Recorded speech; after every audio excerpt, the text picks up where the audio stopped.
Are you considering moving to James Island, South Carolina, but first you want to know the good and the bad and the pros and the cons before you make that decision?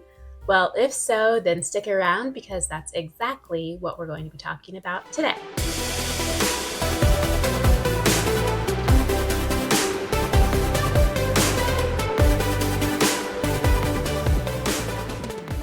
If this is your first time to the channel and you want to know everything there is to know about living in Charleston, South Carolina, then tap the bell for notifications and click the subscribe button so that you can be the first one to know about all things Charleston. Hi, I'm Sarah. I'm a realtor here, and this is my cat, Kiwi. She is joining us, apparently, for today's video. And I get to help people every day who are moving to Charleston make their smooth move. So if you are moving in 9 days or 90 days, please give me a shout via text, email, or phone call, whatever works for you. And I would love to help you make your smooth transition as well. I also have a free buyer guide that you can download below. Simply click the link and put in your email and you will get that guide to help you refresh your memory or learn about the process of buying a home if this is potentially your first time or if it's been a while and you feel a little rusty. Now in this video, I'm going to be talking specifically about James Island. It's actually where I live right now, so I think I'm a good person to talk about it because I know it very well. But if you are looking for pros and cons of Charleston in general, I would definitely recommend watching that because I'm talking more broadly about the area. So check out that video. And then I also have one for Mount Pleasant, the pros and the cons, which is another suburb on the other side of downtown Charleston. So check that out if you are looking for options of where you want to live and you're trying to compare the different areas. That'd be a great video for you to watch next. Okay, today I'm going to share with you 5 pros and 5 cons of James Island. Let's get into it right now. Pro number 1 is the proximity to downtown Charleston.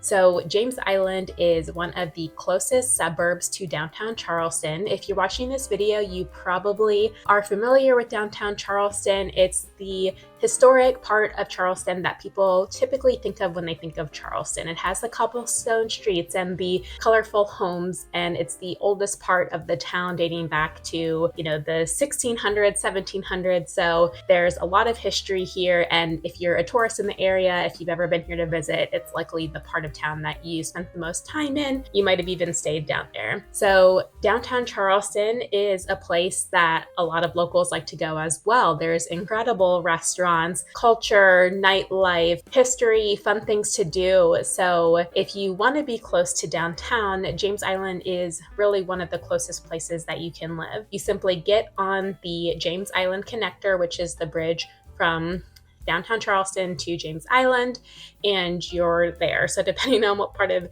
James Island you live on, you could be 5 minutes to downtown, you could be 10, maybe 15, really no more than that. So if you want to be 15 minutes or less from all the attractions of downtown Charleston, then James Island would be a great fit for you. The second pro of James Island is its proximity to Folly Beach. Folly Beach is one of the most sought after beaches in Charleston. It was named number 5 on USA's Today's top beaches in the South, and it's won a lot of other awards and just been recognized in publications for being an awesome beach town. Folly is really popular among both locals and tourists. They have a very vibrant main strip of Folly that has a lot of casual restaurants, eclectic shops, and Folly overall has this vibe of being the surfers beach. Maybe some even call it a hippie beach. It's just super casual and funky and boho. Folly Beach has a pier that you can walk out on, which is great to get the views. In fact, I was just there last night taking a walk at sunset, and it was just such a nice way to spend a Friday night. So if you lived on James Island, you could easily get to Folly Beach if you want to walk the beach or the pier for sunsets or sunrises. So that's a really nice option. We also have a county park at Folly Beach, Morris Island Lighthouse. So there's a lot of attractions at Folly Beach. If you want to be literally in the middle and center right between Folly Beach on one hand and downtown on the other, there's nowhere else you can do that other than James Island. The third pro of James Island is its natural beauty. James Island is known for its big oak trees and picturesque landscapes. There is a ton of water everywhere. It is an island after all. There's the Stono River on the west side, and then we've got the Charleston Harbor to the northeast, of course the Atlantic Ocean to the south right by Folly Beach, and tons of creeks and waterways and marshes all throughout the island. The Folly River separates Folly Beach from James Island, and so a lot of places you go on James Island, you're either going to be close to water or you're going to have very old, mature trees nearby. So it just has this really special feel to it that people love. Given that water is everywhere, James Island lends itself well to water activity. So if you like kayaking, boating, and fishing, then James Island is a great spot for you. You also don't have to spend millions of dollars to get a view necessarily. While that does exist here, there's also some townhouses and condos where you can get a view as well for as low as in the $200,000 for a townhouse. Now, not all of those are going to have a view, but I have seen some that have a little bit of a view or they might be on a creek starting in that price point. So you can get below the median price. The median price in Charleston is about $400,000 or so at the time of this recording. So it's possible that you could get something for under the median price and still potentially have a little bit of a view. Of course, if you want a more expansive view, it's going to be above that price point, but there are a variety of homes on James Island. So there's just so much water here that there's a potential that you could get a view or at least be right near a creek and get to put your kayak in close to home.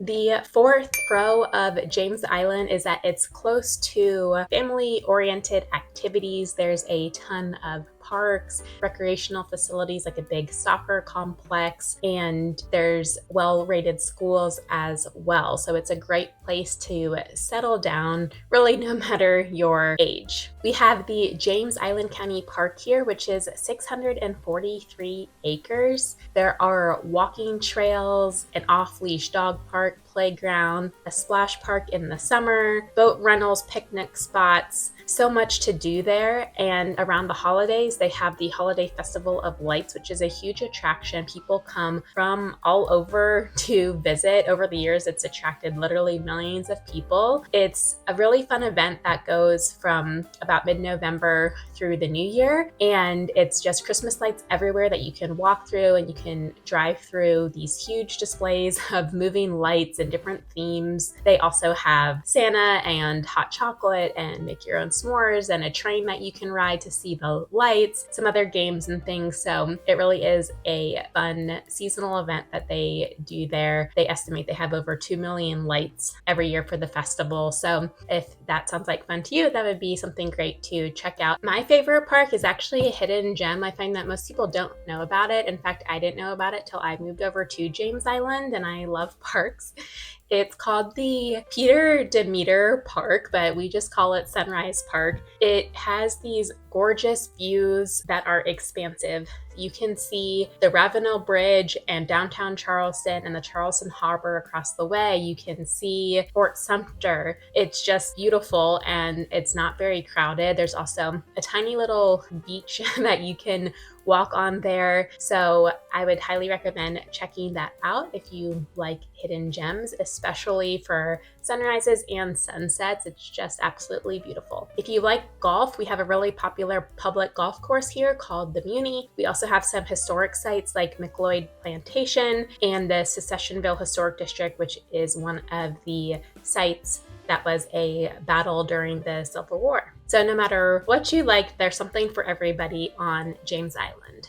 The fifth pro of James Island is the sense of community. So James Island has managed to maintain this small town feel and close sense of community. Even though Charleston has grown so much over the years and is continuing to grow with people still moving here every single day, James Island still just has this really close-knit feel where the small businesses are really supported and it doesn't feel as enormous as some of the other parts of Charleston. I think partially because it's not that big. James Island is only 4.7 square miles, and there's about 4,700 households here. So relatively speaking, compared to other parts of Charleston, you don't have as many people. It's also older, more established homes and neighborhoods. There's very little new construction here, and the land is what it is. There's not more land that's going to get developed. What is, other than like maybe a couple one-off lots in,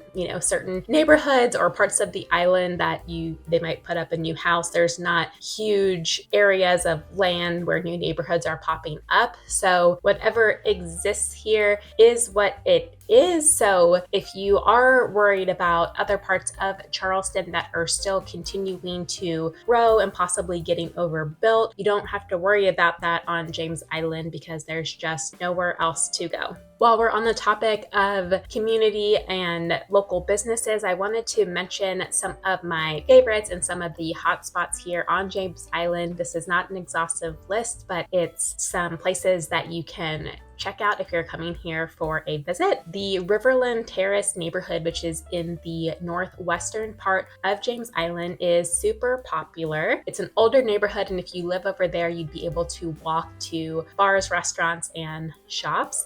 The Poorhouse is really popular. They get a lot of bands, local bands, and have live music most nights of the week. There's also a farmer's market there on Sundays. Miller's All Day is one of my personal favorite spots for breakfast or brunch. There's also a downtown location. Crust Woodfire Pizza is great. The James just opened up. It's the same owners as Husk, which is a famous restaurant in downtown Charleston. The James is more casual American food. I also love Huriyali, which is smoothies, coffees, and healthy food. They also have a lot of vegan and gluten-free options. They have a downtown location as well, so check that out for some lighter bites. And the Charleston Flower Market is an awesome local florist. You've also got the Terrace Theater in Riverland Terrace. It is this nostalgic retro theater. You feel like you're going back in time when you walk in there with the red everywhere carpeting, the old movie posters, the old concession stands, and I felt like I was a kid again when I was there watching The Little Mermaid a few weeks ago. It just brings up so much nostalgia. It's won the best movie theater in Charleston 7 years in a row as voted on by locals. And MoviePhone also awarded them one of the top 12 spots for independent theaters in America. A couple other local businesses, not in Riverland Terrace, but in other parts of James Island, I'm going to give a quick shout out for is the Wisconsin Cheese Shop off of Folly Road. They have great pricing, and the guy who owns it is this young guy from Wisconsin, and he is super passionate about what he does, very friendly. You go in there, you're going to have a great time, and they've recently started offering some charcuterie boards and things that you can take with you. So if you want to grab something on your way to Folly and have a picnic on the beach, that would be a great stop. I also love Cudaco for fresh seafood. They catch it fresh and have it there for you. Either they can prepare it or you can take it to go to make at home. Their food is absolutely delicious. It's just so fresh and vibrant, and you will not regret it if you stop in there for a bite to eat. Baguette Magic is another awesome restaurant. It's a French inspired cafe. They make all of their breads in-house and also have delicious coffee. So check that out for breakfast or lunch. Moving on to our cons of James Island. The first con is the traffic. Now, anywhere you live in Charleston is going to have traffic, and everyone's going to complain about it because people love to complain about traffic. So James Island is no different. The proximity to downtown Charleston and Folly Beach can lead to traffic at peak times. So you just need to keep that in mind. There's one main road that goes through James Island, which is Folly Road, so that can get backed up. There are some side roads that you can kind of work around depending where you live. On the eastern side of the island, we have Fort Johnson Road, and then the west side of the island, you have Riverland Drive. So those can be some cut-throughs, but they also get busy as well. They're just one lane, smaller roads. So it's something to keep in mind if you are commuting. And I'm gonna get to that as the next point, which is con number 2, is that there are limited job opportunities on James Island. So of course we have local businesses that if you work at one of the local restaurants or businesses, then you could have a job nearby. But most people that live on James Island commute to other parts of Charleston, downtown, Mount Pleasant, North Charleston. So you need to keep the commute in mind. If you're going downtown, there are actually two different bridges you can use to get there, but they both get very congested, both at going in the morning and coming home in the evenings. And if you're going to West Ashley, then it gets very congested because there's only one road, Folly Road, that goes up over Wapoo Creek and hits either Route 17 or 61, which are the two main roads in West Ashley. It's just a very small, kind of awkward roadway getting from James Island to West Ashley. It gets very congested. So if you are going to live on James Island, just know that you will likely be commuting and you are going to have to deal with traffic. It just comes along with the territory. The third con of James Island is the hurricane risk.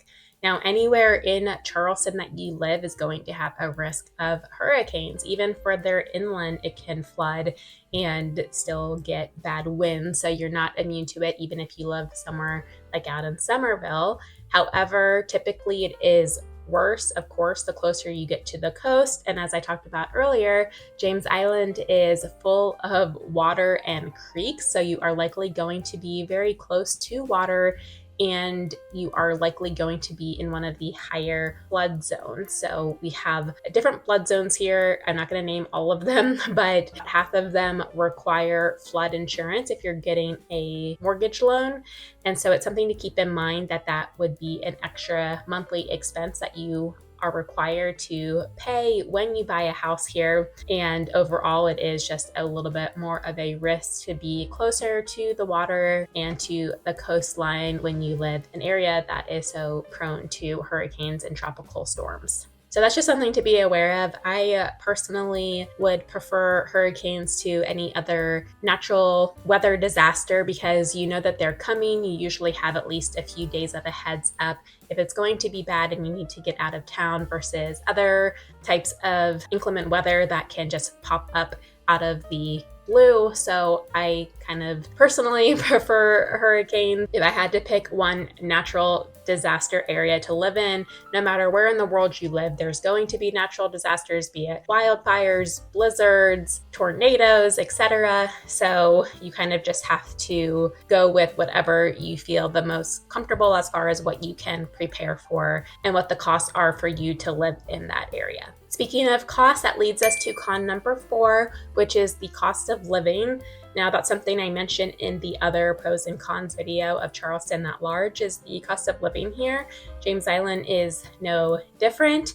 The median price home right now is about $570,000. As I mentioned earlier, we do have a lot of townhouses and apartments on James Island, so it keeps the median price down a little bit more compared to some of the other suburbs that are close into Charleston, like Mount Pleasant and even Johns Island. Because, for example, Johns Island has a ton of new construction and very few apartment buildings, so the median price is going to be higher. As I mentioned earlier, we have very little new construction on James Island. About 5% of the homes sold here are new construction, and those again are just on some kind of random lots, or maybe they tore down an older house and built a new one. So it's few and far between.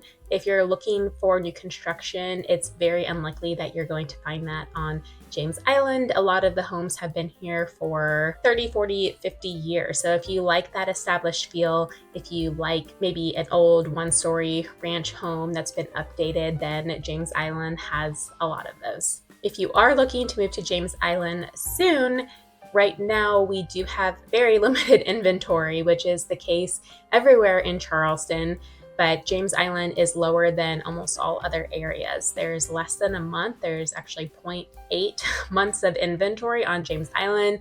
What that means is that if no new homes came to market, it would take 0.8 of 1 month for the existing inventory to sell out. So just under a month and all of the homes that are currently on the market would be gone. That is not a lot of time at all. A balanced market would be closer to 5 or 6 months. So if you are wanting to buy on James Island soon, keep in mind that it's very competitive and the homes sell very quickly here. So you're going to have to move fast and likely make a strong offer. A quick note that if you are looking for homes here in your probably Zillow or Redfin app at home, looking for homes and you're searching for James Island is not a mailing address. Our mailing address is Charleston. So keep that in mind if you're looking at homes. You can tell via the map or the description that it's James Island, but I just wanted to point that out to you if you're looking at the address and you're going, well, this isn't James Island, it says Charleston. James Island is part of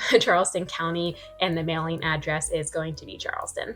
The fifth con of James Island is the impact of tourism. So being that we are so close to downtown and Folly Beach, we have a lot of tourists that pass through the island. Now, there aren't a lot of short-term rentals on James Island because it's not allowed in most places like Airbnbs, and there's also very few hotels. So we don't actually have that many tourists that are staying on James Island specifically. They're down usually in the Folly Beach area. If they're coming here for a week, they're probably going to rent a beach house or stay at one of the hotels down there. But we do have a lot of people that are passing by. So as far as local amenities and restaurants, you may get crowds at peak season, and that can impact the local atmosphere a bit. But I'd say overall, because they're just passing through, that James Island maintains that sense of community and that close-knit feel that I was talking about earlier, because we don't have hundreds of hotels or places that tourists are staying. So I personally don't think the impact of tourism is any worse than it is in other parts of Charleston. If you live in Charleston, pretty much everywhere you're going to have tourists. We are one of the top tourist destinations in the entire country.